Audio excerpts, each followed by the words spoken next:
Oh, Dave, that feels like a kick in the teeth today. You'd all got the 3 points in the bag. What happened? Didn't defend our penalty area well enough on one occasion in 96 minutes, and ultimately comes back and bites you big style on the backside. Like I say, they've had no attempts on target through 94 minutes or 93 minutes, whatever it was, and then ultimately we defend the first phase of a set piece, of a throw in. Yeah. Okay. Again, I think it comes back down to organisation prior to that, because we then are all over the place with the second phase of it, and for a team that I think have scored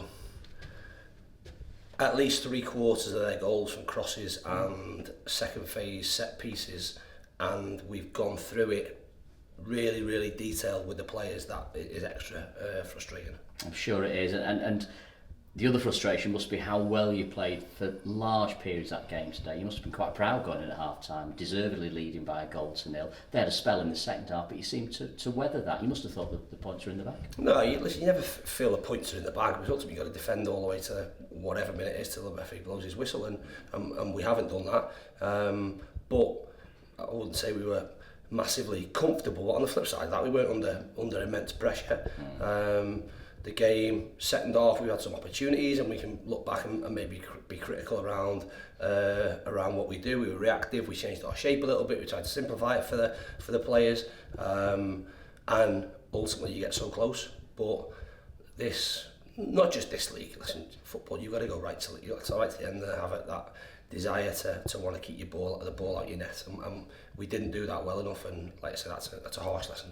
It's a pity because you've gone, I think, 6.5 hours without conceding a goal. So defensively, you've got yourself into this position in the league because of that solid defence in recent weeks, which makes it all the more galling, perhaps. Yeah, listen, it does. Ultimately, it's a lesson in that you have to.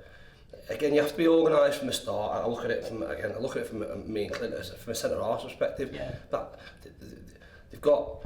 It's not a free header, but it's a pretty uncontested header from the middle of the goal in the 96th minute of the game. So if they're having that, there should be someone with blood all over the face, or there should be someone that's down holding it.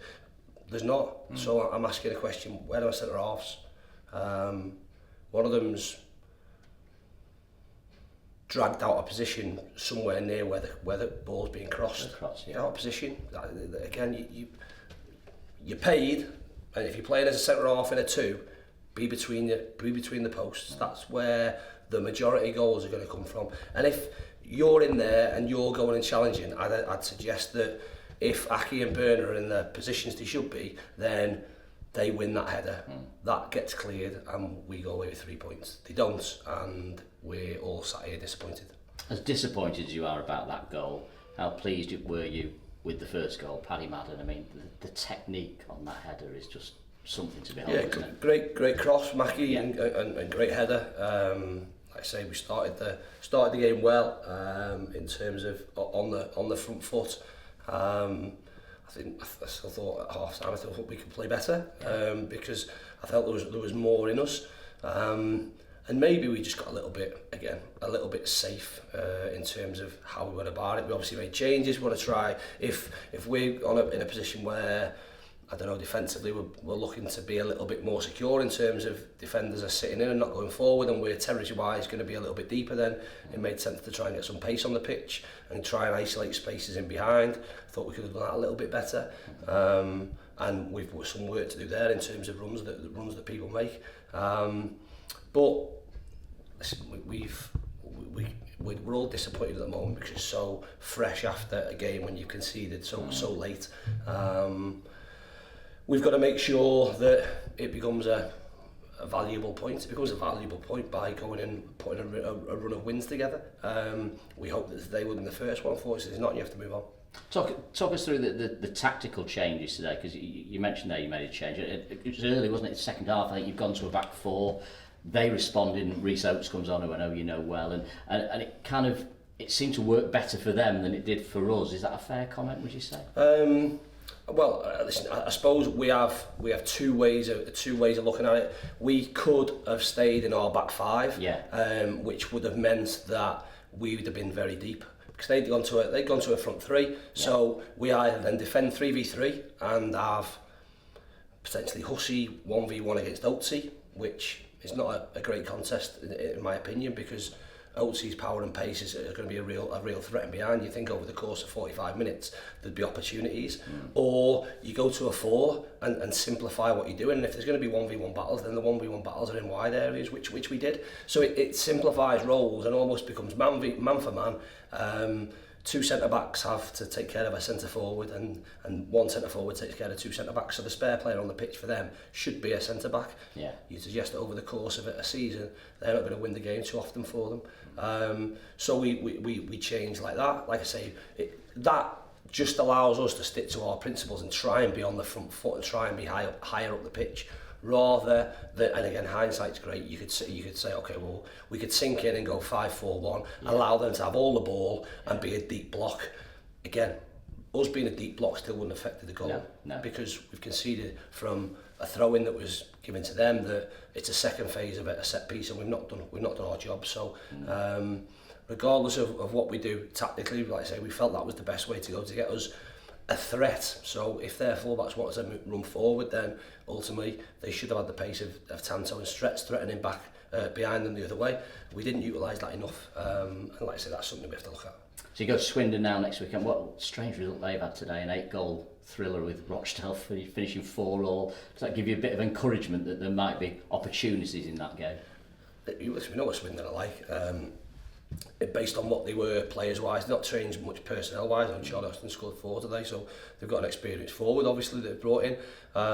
They play in a certain way, but as it would show, they've obviously scored, but allow or leave themselves open to concede. So we'll reflect on what we've done.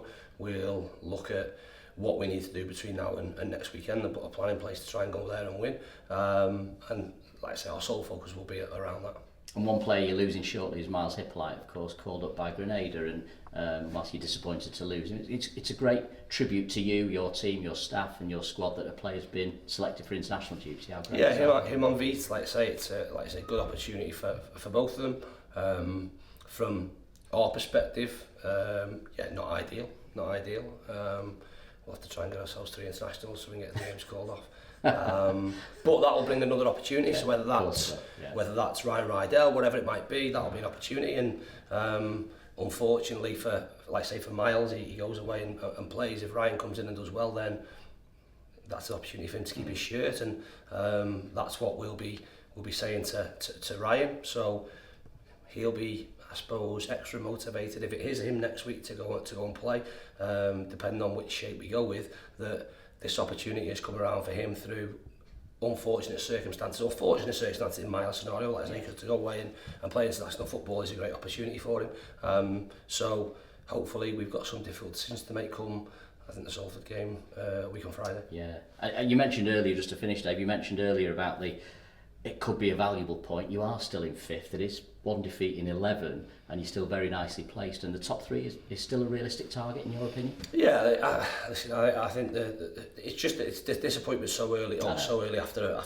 the finish, in terms of conceding the goal in that manner, in that minute. And what will do naturally is go in and look at Carlisle and Stevens have drawn, and there was an opportunity to gain points on both of them. We've not done that, so you're always going to kick yourself. But what you have to do is reflect over the course of the season, and it will be with 9 games to go. Whatever points total we end up with, we'll have deserved that or not deserved that, whatever it might be.